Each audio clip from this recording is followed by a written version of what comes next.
Discussions around Alatra in Slovakia and the Czech Republic are not ceasing. In the previous video, I told you about who needed to launch a massive discrediting attack against Alatra International Public Movement, which is engaged in studying the climate, the rapid increase of cataclysms on Earth, in delivering information about it to the general public, and why this attack was launched. Let me remind you that in just 3 weeks, about 400 publications were released in various mass media of Europe. Even a layman who barely looked at the identical headlines of those articles, identical wording, and the most primitive copywriting, can clearly see that this attack in the media has been ordered. I already showed the facts and the chain of links that led us to the organizers and sponsors of this slanderous campaign in Slovakia and the Czech Republic. It is the Russian pro-religious organization RACIRS, operating under the patronage of the Russian Orthodox Church. For more details, follow the link and watch the video. Yet now I would like to mention an article on Seznam Zprávy portal, which was recently released by Ms. Sirokova, that very scandalous Czech journalist who was involved in a criminal case on the suppression of fundamental human rights and freedoms. First of all, I will voice an interesting fact. Quite recently, we received a notice that narratives were sent through communication channels of the Russian pro-religious organization, RACIRS, with instructions to link Alatra's activities to extremism in the eyes of the public. Before we even had time to realize this information, this very narrative was immediately promoted by RACIRS' talking head here in the Czech Republic. In the above-mentioned article by Ms. Sirokova, there is a reference to the opinion of a certain political expert, where Alatra is accused of using the tools of Russian propaganda, extremism, and radicalism. It is said that due to our allegedly radical and aggressive rhetoric, there might be some individuals who may be incited to extreme actions, the so-called lone wolves or lone shooters. So this unknown expert mentioned in the article is concerned about a corresponding security threat. Thus, narratives of the pro-religious organization RACIRS, whose ideological center is supervised by the Russian Orthodox Church, are now appearing in the Czech media. Doesn't this give you a certain hint? Compare the facts and ponder. Who is actually carrying out the Russian disinformation?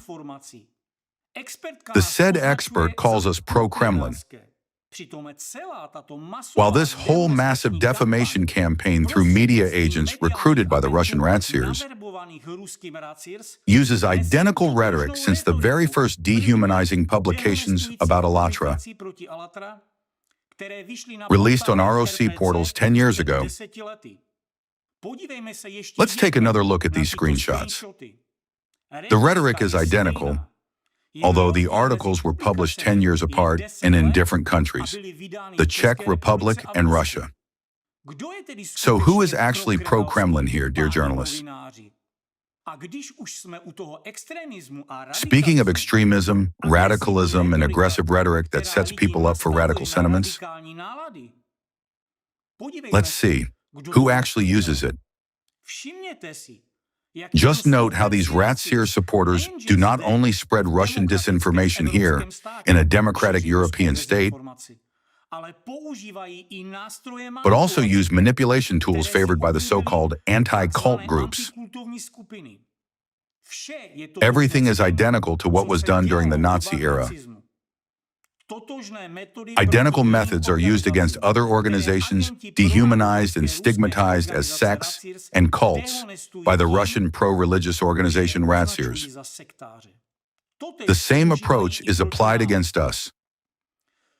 Back then, there was Walter Kunith, who founded an apologetic center and taught dehumanization methods not only to his entire network of agents under the guise of anti-cult activities, but also to the Nazis.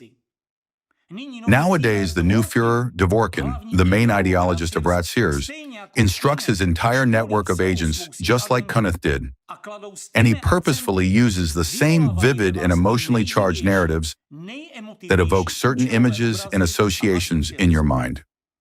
It is always children, sex, violence, extremism, and terrorism. These are completely different organizations, religious and secular ones, and people who have nothing to do with religion at all. But they are accused of the same things: rape, sex scandals, and child abuse. And here you can see propaganda aimed at dehumanizing the Jewish people during the formation of Nazism. Do you see the similarities? These are methods of manipulation. Why? Because your brain reacts to this information. You hear about sex and you're jealous that someone is better than you. They have it, while you don't. Hence, you subconsciously have a desire to rise above that person, to be superior to him, while in fact, at this time, you are already being manipulated and brainwashed. Envy is the easiest trigger to get you hooked.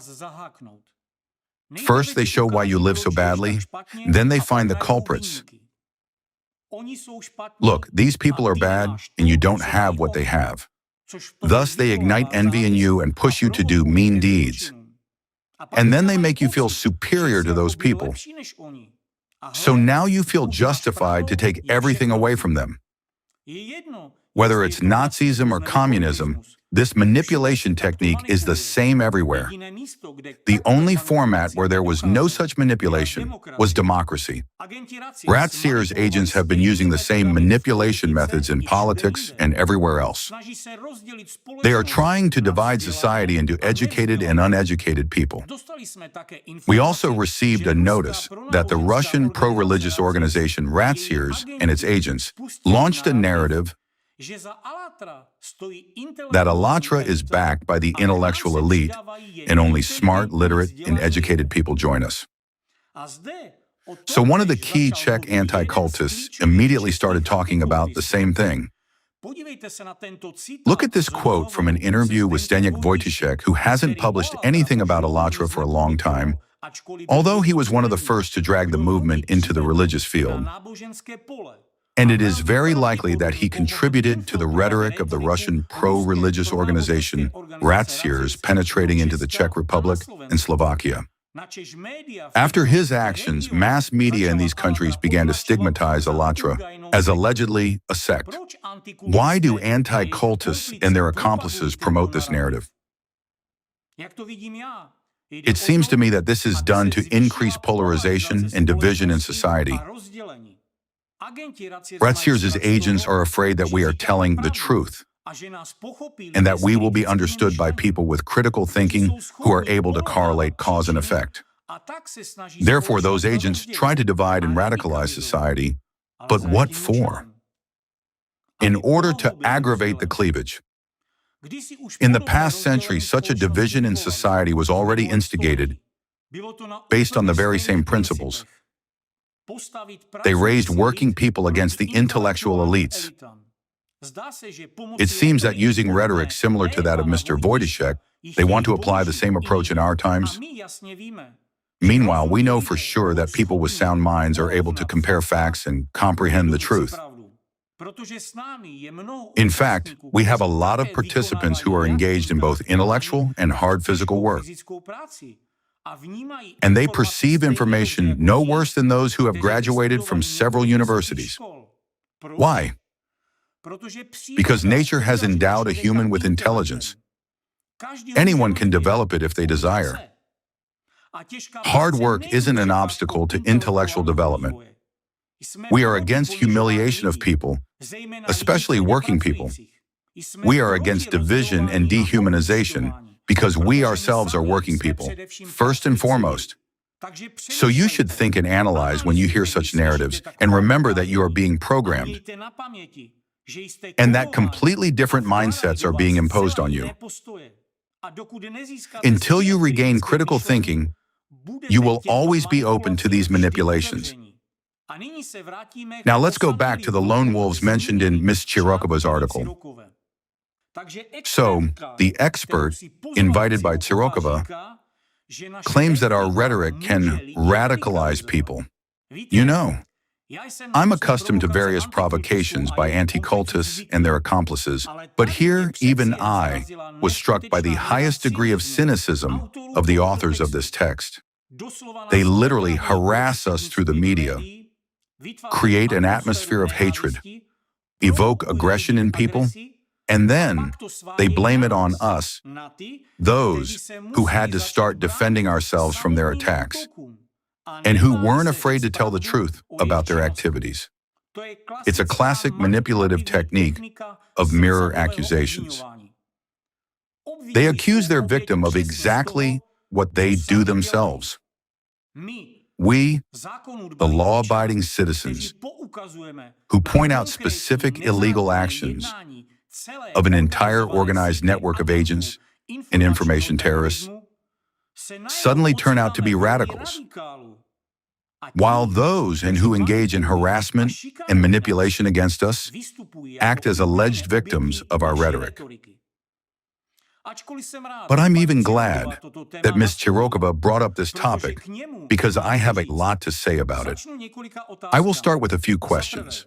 Firstly, is Ms. Expert aware of what scheme she has become an accomplice to, and which specific articles of the criminal code cover her expert cooperation with Ms. Tsirokova, an outright agent of RACIRS influence in the Czech Republic? Moreover, who is actually the author of these words included in the article? Didn't Ms. Tsirokova herself slip a ready text to this lady expert with the wording she wanted her to voice? It would be very convenient for Tsirokova to frame another person and stay clean herself, especially when law enforcement agencies already have questions for her, right? Let's call things by their proper names. What Tsirokova and her other accomplices are doing is not honest and objective journalism.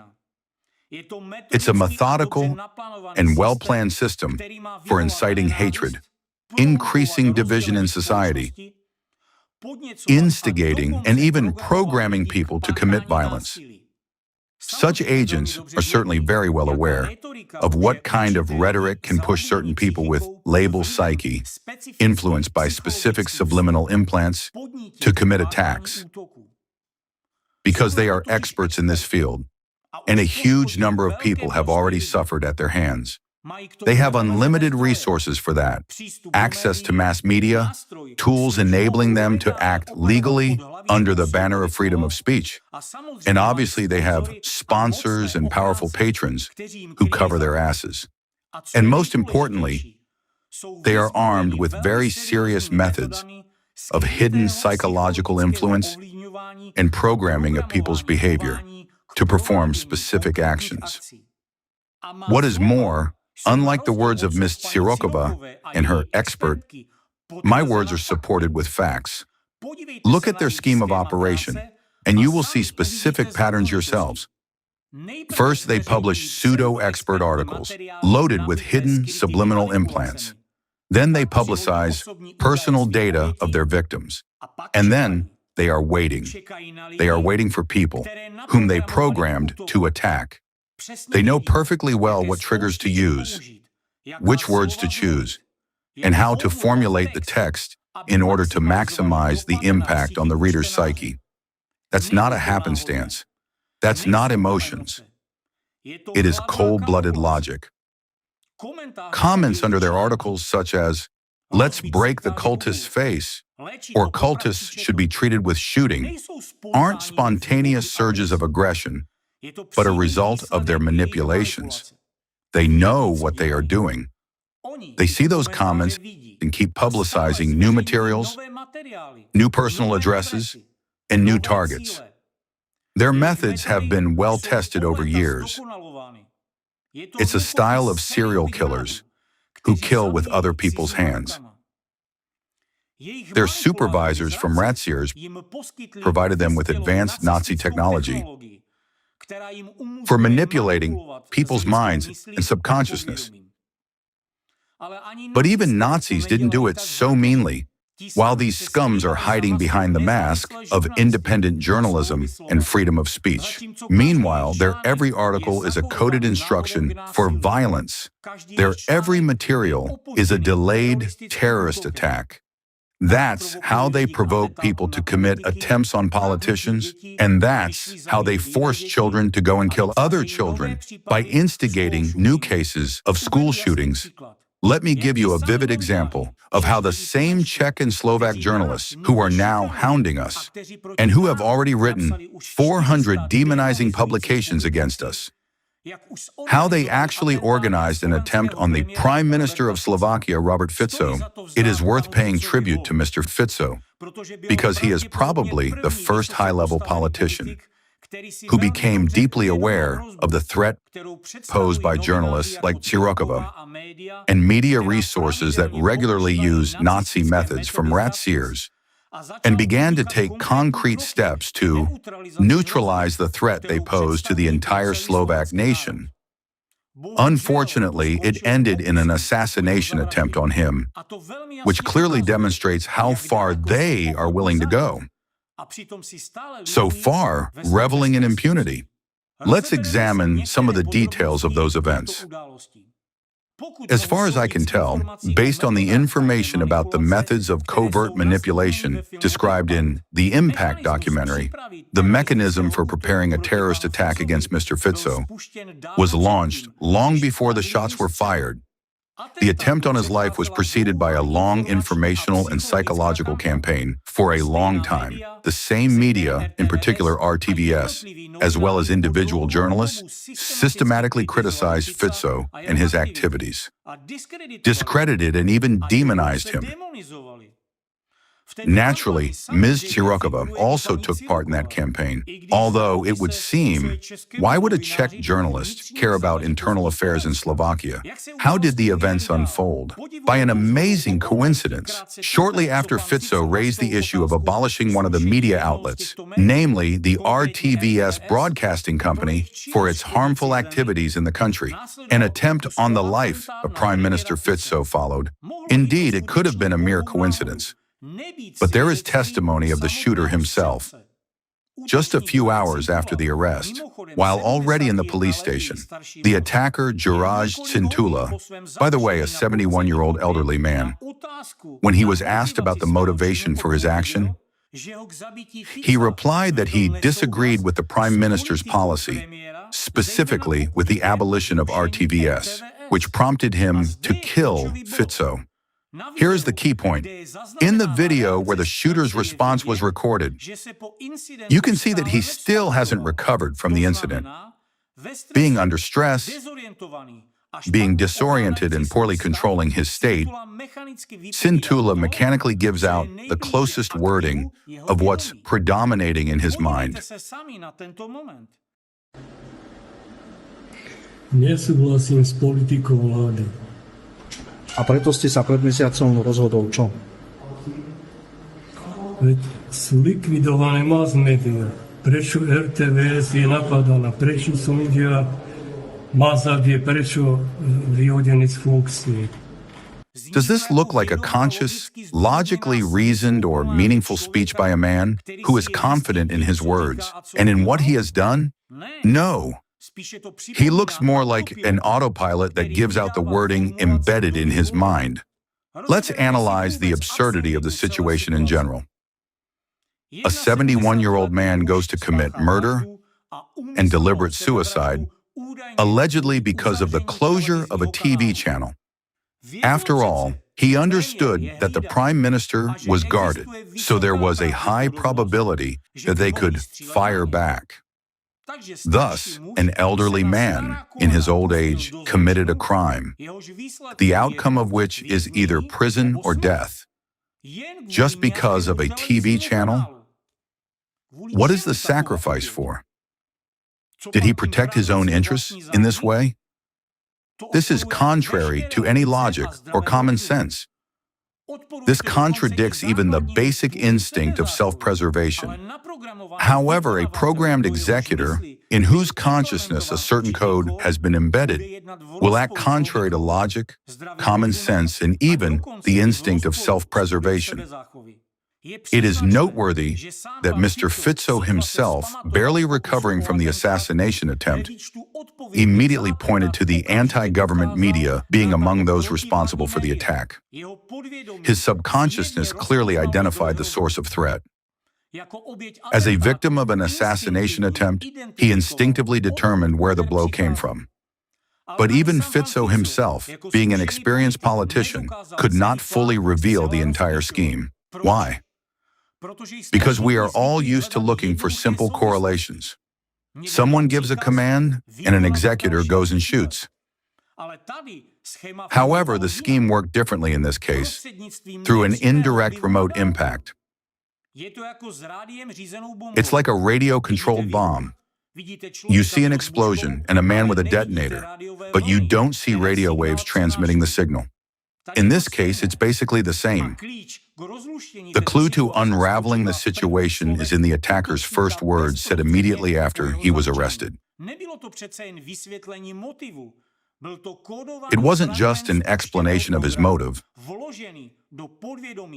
It was a fragment of the code of a triggered program embedded in his subconsciousness through special publications that contain hidden subliminal implants and coded triggers. In a state of stress and disorientation, the man voiced exactly what manipulators had embedded in his psyche. He was just a tool in the hands of those who had been preparing this assassination attempt for a long time through manipulations hidden in media publications. While the real organizers of the assassination attempt remained in the shadows and sacrificed the life of a living man in their game. Another proof that there was remote subliminal coding through the media is that attempts to assassinate Fico didn't stop. First, he received an envelope with a bullet, which is an outright threat. After a while, a second assassination attempt was made. And again, the behavior of the second attacker, the lone wolf as they say, is quite remarkable. Not seeing anything around him, fueled with hatred, as if hypnotized, he tried to get to Fico right through the metal detector with a firearm. Again, we see no assessment of the situation, no instinct of self-preservation, and no logic. He was just moving straight to the target, like a homing missile. I'm surely not an expert, but it seems to me these are characteristic features of a person under external control, when their own will is totally suppressed by an implanted program. New threats and the second attempt on Mr. Fico are actually direct evidence that a killer coding program was launched through the information field. It's like casting a fishing net. Sooner or later, a person with a certain type of psyche, politically motivated, susceptible to suggestion and manipulation, gets into the net. The most terrible thing is that this net keeps working. And it's impossible to estimate how many more people got into it, and how many of them are already programmed and waiting for an activation signal. In fact, it's not difficult to get convinced of what I'm saying. It's enough for objective specialists who have no connection to anti-cultists to perform a retrospective examination of the mental state of both lone wolves who tried to kill Fico. And it will become clear who trained them and gave the command to attack. Human memory is unique, and our brain is a perfect recorder. It captures everything. Every word you read, every video you watch, and every idea instilled from the outside.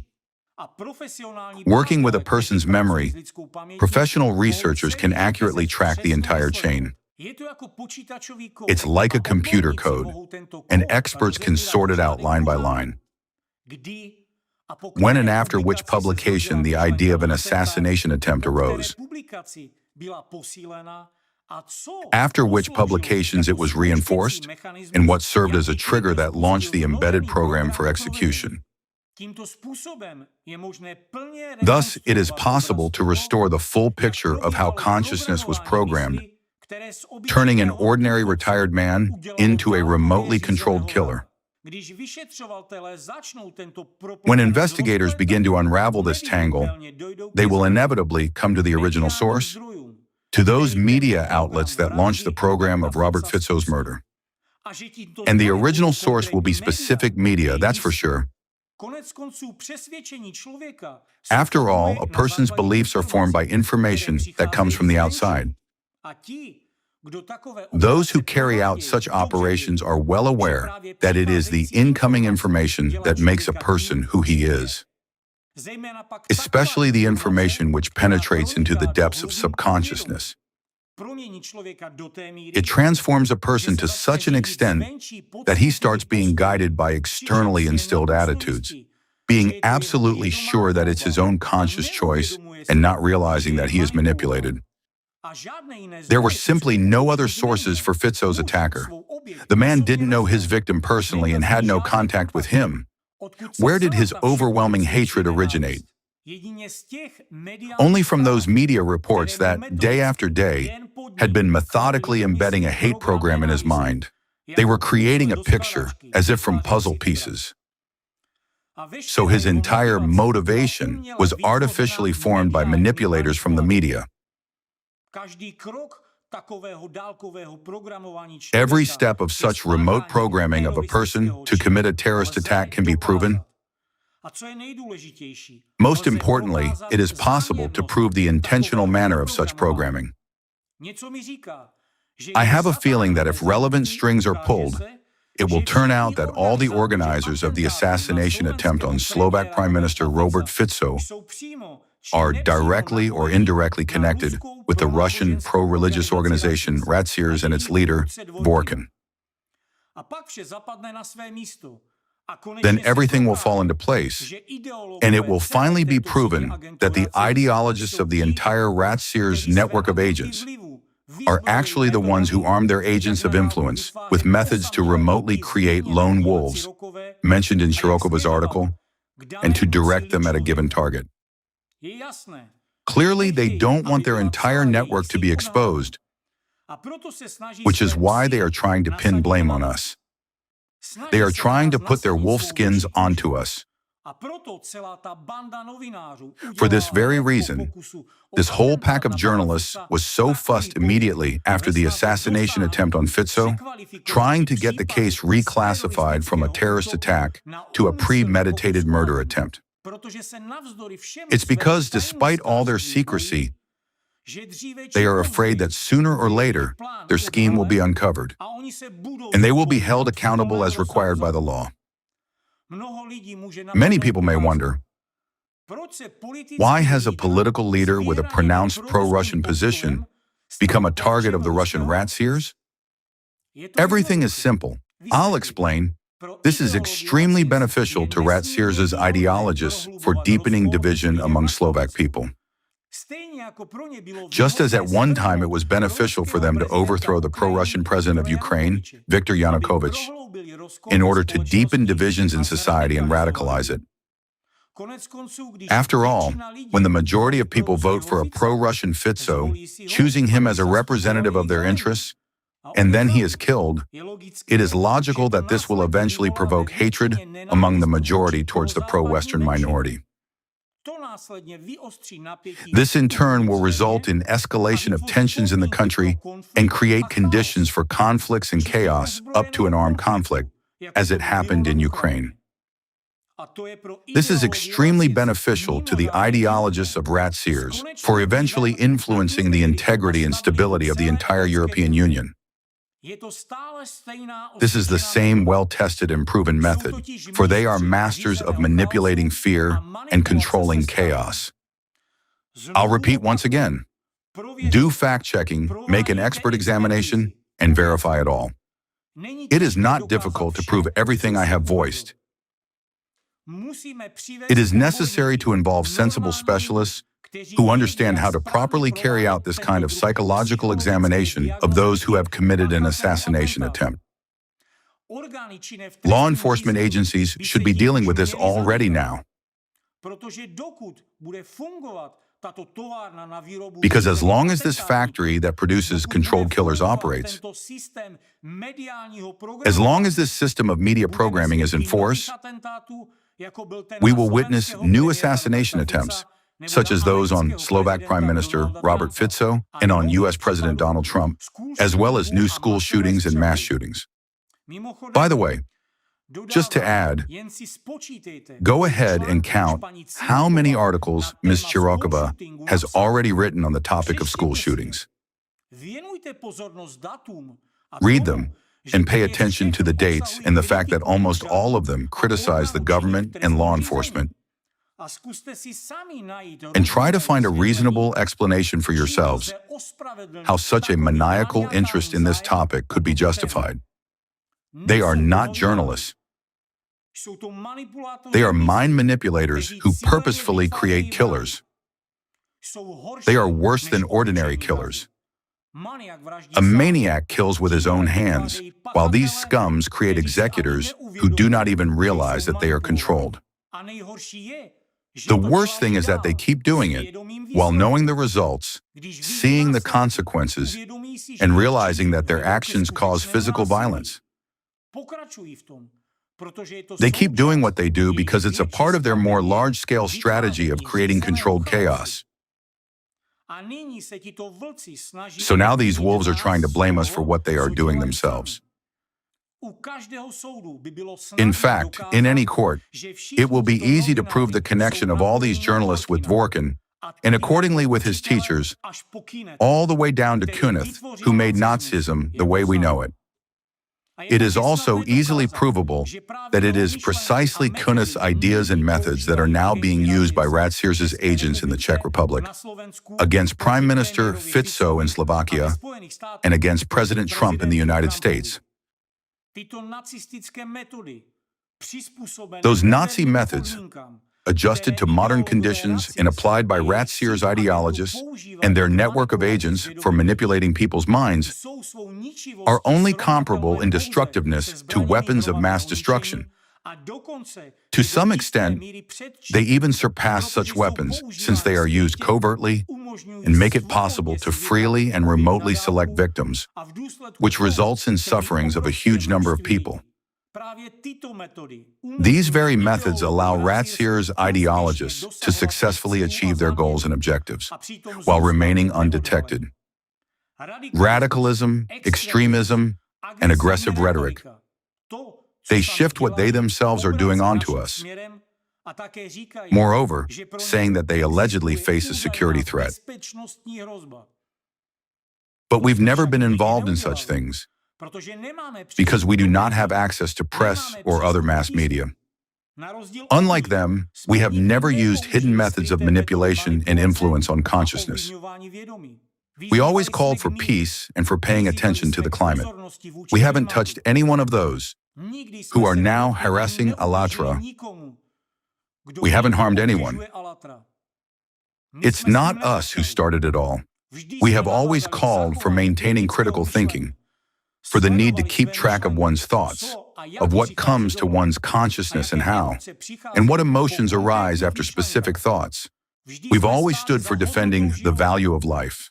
However, they came to us themselves and started stigmatizing us as sectarians, pinning various labels on us, ruining our lives and driving us into conditions similar to genocide.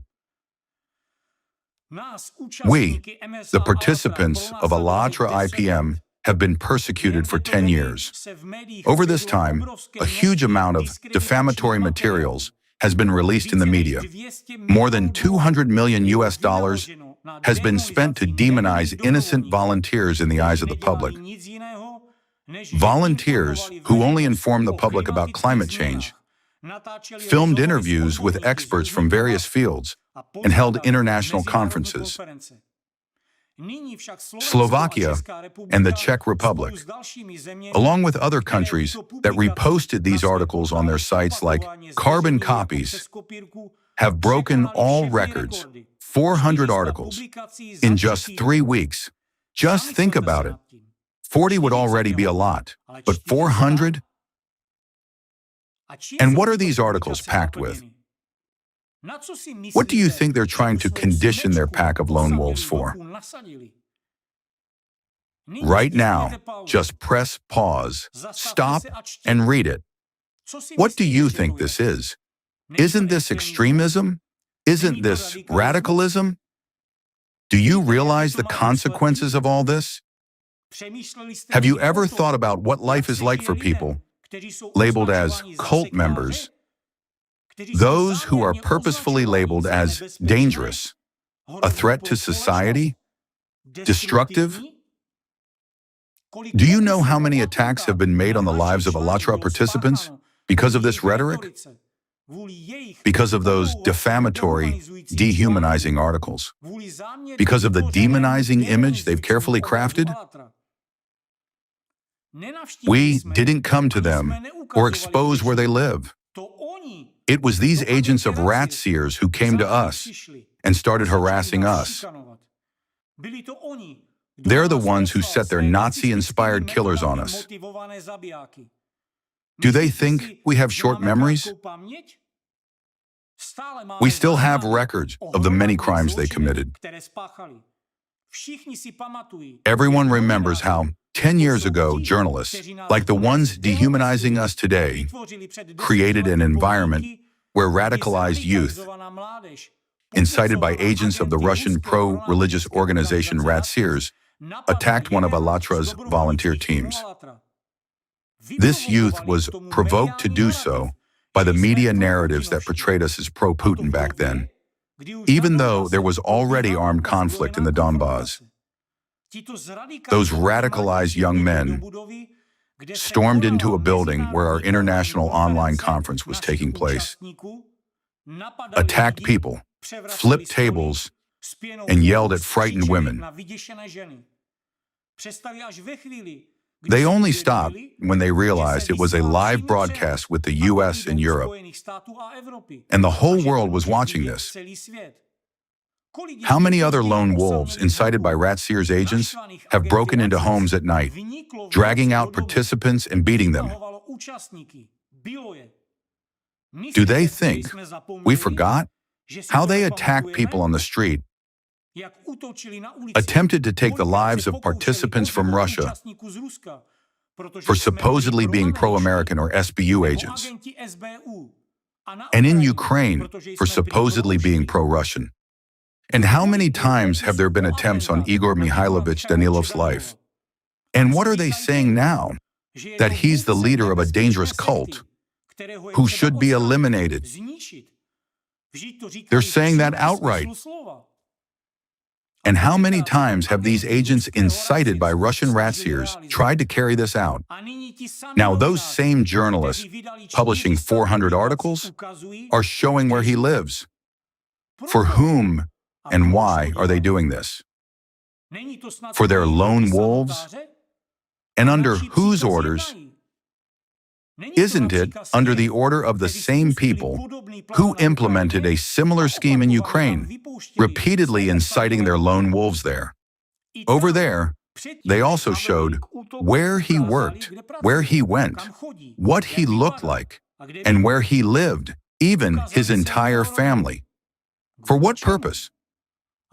And why are these RACIRS agents in the Czech Republic and Slovakia repeating exactly what Russian RACIRS agents did in Ukraine?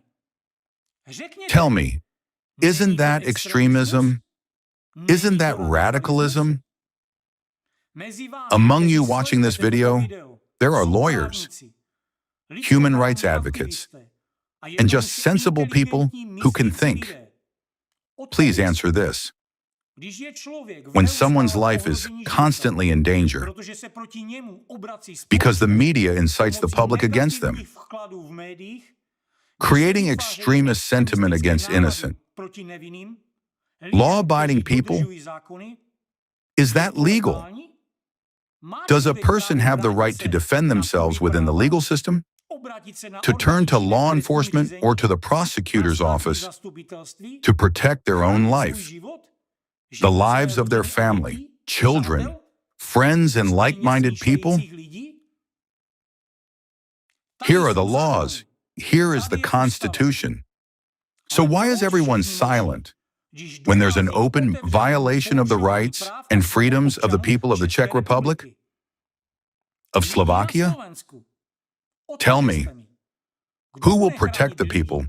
Who will defend ordinary people if even the prosecutors themselves need protection?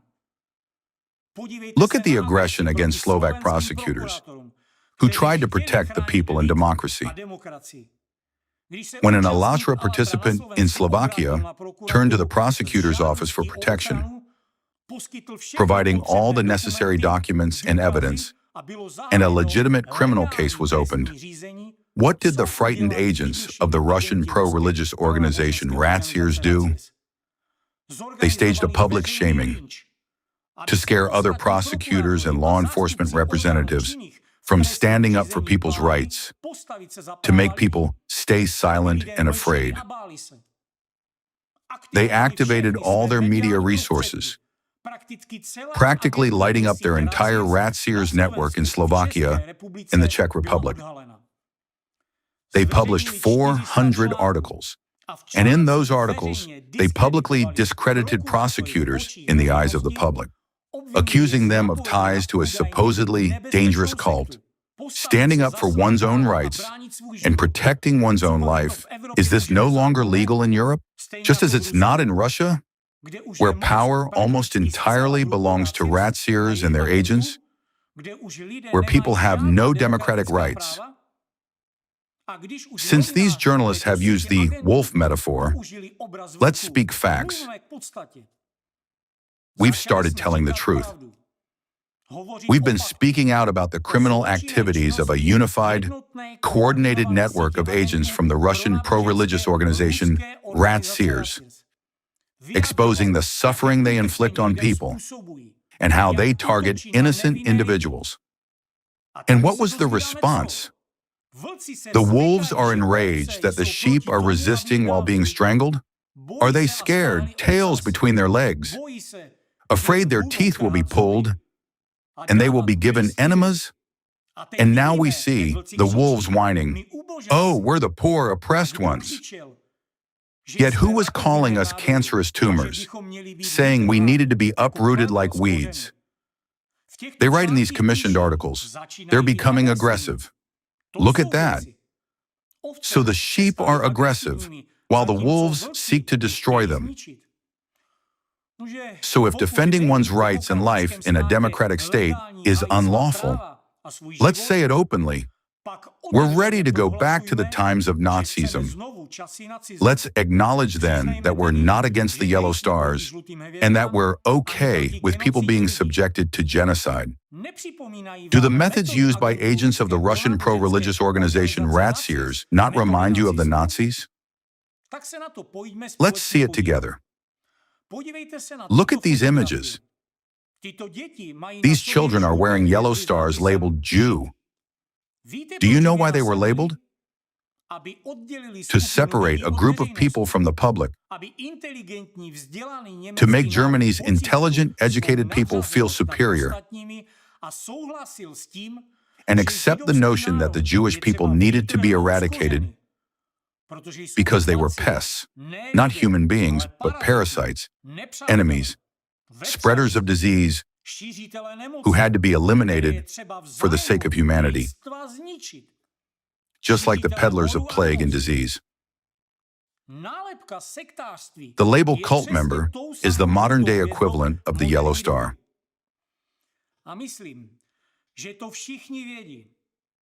And I think we all know, but I'll remind you of the consequences of these methods.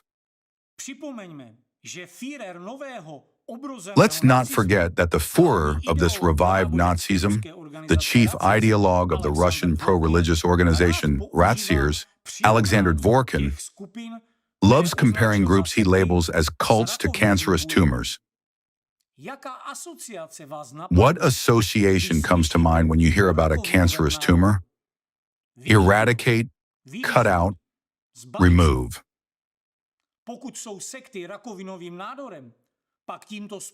By calling cults cancerous tumors, RACIRS agents deliberately use such words to instill a desire in society to remove an undesirable element in the body.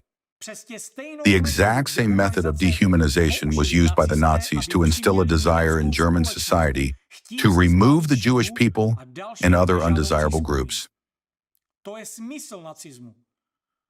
This is the essence of Nazism, simply to instill in some people the fear of others.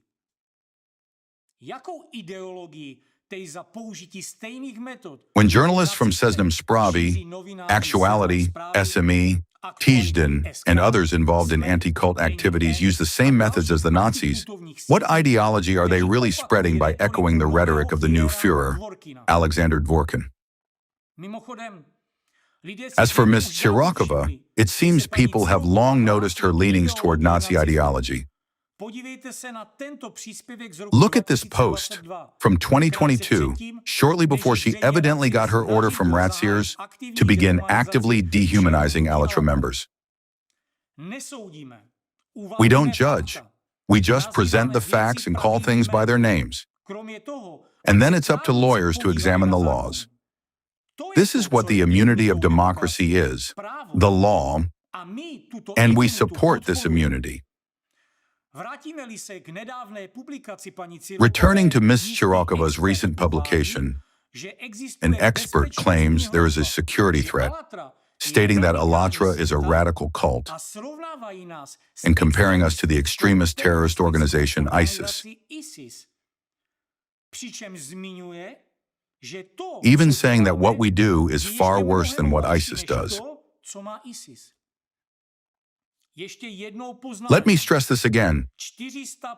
400 publications packed with extremism and lies from the Russian pro-religious organization RACIRS against Alatra. Hundreds of threats to our volunteers. They say our rhetoric has changed. It has become radical and extremist. We're only telling the truth, presenting facts, improving cause and effect relationships. We're not calling anyone to go anywhere or do anything harmful to someone. We're simply calling for democratic laws to be enforced. We urge those responsible for democracy's future to do their jobs and fulfill their duty. That's all we're asking. We're not inciting anyone against anyone. So what is our extremism and radicalism about? Is it about us speaking the truth? And what is the security threat? Who is to be feared? Us? Why would anyone be afraid of us? We don't have press or the media. Our social media channels are blocked or removed. We've never used any psychological conditioning, manipulations, or tactics to incite hate or aggression. We're honest, decent people, and unlike the RACIRS agents, we aren't excited by the sight of blood. We gain no pleasure from other people's suffering. On the contrary, we advocate for peace, friendship, and point out a shared enemy, climate change. And they have no reason to fear us. No one will come after us unless they themselves organize a provocation in which someone from their own circle gets hurt, and then they will blame it on us. Do you think they care about one another? Not at all. In their circle, it's every man for himself. If they've pulled these kinds of stunts on us and other organizations with huge numbers of people, why would they care about one another? To save their own skins, they'll destroy anyone. So, do you know why they are afraid now? Because the truth has come to light. All the truth about their criminal activities, the tragedies and misery they've caused people, and the facts that each person involved in the anti-cult movement, which is merely a cover for the agents of the Russian pro-religious organization RACIRS, will face justice.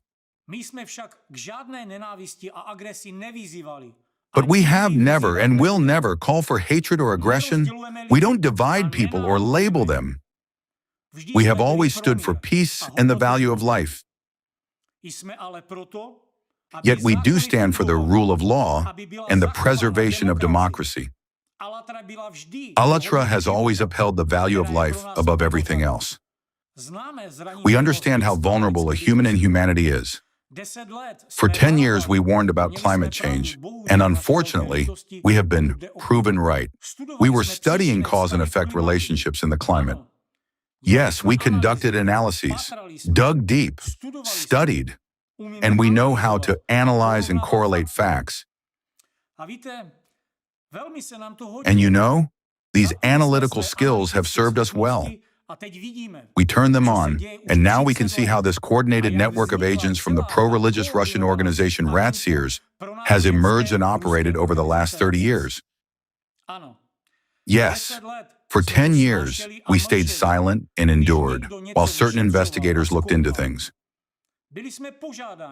We were told not to resist. But you know what? Recently, we told these investigators to get lost. They can spend years analyzing who's behind the rebirth of Nazism. We don't give a damn who's in charge there, or who organized it all. We see facts as they are. We don't give a damn about their secret reports or investigations. We see it clearly for ourselves. Because they are here in plain sight, these manipulators, these killers who commit crimes against humanity and drive countless people toward a real genocide. So we present these facts to you. Draw your own conclusions. Check every word we say, and you'll see we're right. We're presenting facts about the ties between agents and the Russian pro-religious organization RACIRS, managed by Dvorkin, a man with mental diagnoses, a direct successor of Nazi methods, and a disciple of those who created Nazism. We're shedding light on the methods his agent network uses to brainwash people. Let those with legal training investigate. Look truth in the face and return critical thinking to your minds because the threat is serious. Observe how you react after reading publications from journalists following RACIRS orders. What are they aiming to achieve? They haven't just published 400 articles. They've also involved deputies, politicians, and officials supposedly in the anti-cult sphere, aiming to silence us from speaking the truth. And why? Why is it so crucial for them to silence us? It's simple. So they can continue their operations and orchestrate here what they did in Ukraine. Take a look at what happened there. The same things that are happening now in the Czech Republic and Slovakia went unnoticed in Ukraine until armed conflict broke out. First, the followers of the Russian pro-religious organization RACIRS recruited their agents there. And then, under the guise of the Russian Orthodox Church's authority, they started spreading narratives to the Russian public that Ukraine was a cult and it needed deprogramming. Eventually, we can see the main ideologists of RACIRS on their platforms calling for the entire Ukrainian population to be denazified and desatanized. You don't believe it? Look at the screen. Do you understand now where this kind of rhetoric leads? Do you see why the fight against so-called cults and sects is nothing more than just a cover for their true goals? Under the guise of protecting the interests of the Russian Orthodox Church, they push their anti-cult laws, dehumanizing inconvenient politicians and religious or non-religious groups that stand in the way of their agenda. Their ambitions stretch far beyond the borders of a single country. They've destroyed democracy in Russia, infiltrated Ukraine, which is still fighting for its own democracy, declared the EU and USA cults. And now you can see what they're doing here in the Czech Republic and Slovakia. And what was the result in Ukraine? They resorted to yet another favorite tool of those hiding behind anti-cult rhetoric: deprogramming. Only instead of holy water and prayers, they deprogrammed a peaceful population with rockets, guns, and tanks. Countless Ukrainians have already died, and tragically, the toll continues to grow. This is the truth that we are speaking, and for which they want to silence us. Think about it, connect the dots, and ask yourself, what do they intend for our country?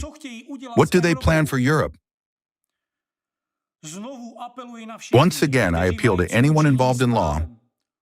Please examine the interactions and connections of these journalists who systematically dehumanize politicians and target small religious and non-religious organizations. Investigate those who use Nazi rhetoric, supporting the narratives of the Russian pro-religious organization RACIRS. Study how they operate and what methods they use, and then answer this at least for yourselves. Are they violating people's rights, or are they acting within the bounds of free speech as journalists? And the same question applies to RACIRS agents in key government positions, facilitating and covering up their crimes against humanity. Is this a violation of the law or not? These journalists use freedom of speech as a cover and claim they're just explaining to the public the problem with cults. But let me draw a historical parallel. In the same way, Julius Streicher once described his actions at the International Military Tribunal in Nuremberg. Let me remind you that when the prosecution presented an excerpt from his magazine Der Stürmer, the Stormtrooper, I quote, "The world can only recover if the most horrible human microbe, Jury, is eradicated." Streicher retorted, "There is a big difference between statements in an article and mass murders."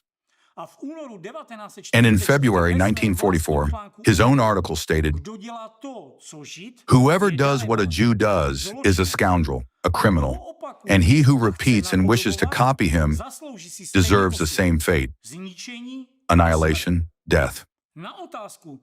When asked if Streicher believes that people reading his articles were inclined to support the extermination of Jews only through propaganda and incitement, Streicher replied, "I contend that we incited, we explained. It needs to be reiterated again and again that the German people did not desire killings, neither individual nor mass. My speeches and articles were intended to clarify to the public an issue that I deemed most important. They did not incite or urge anyone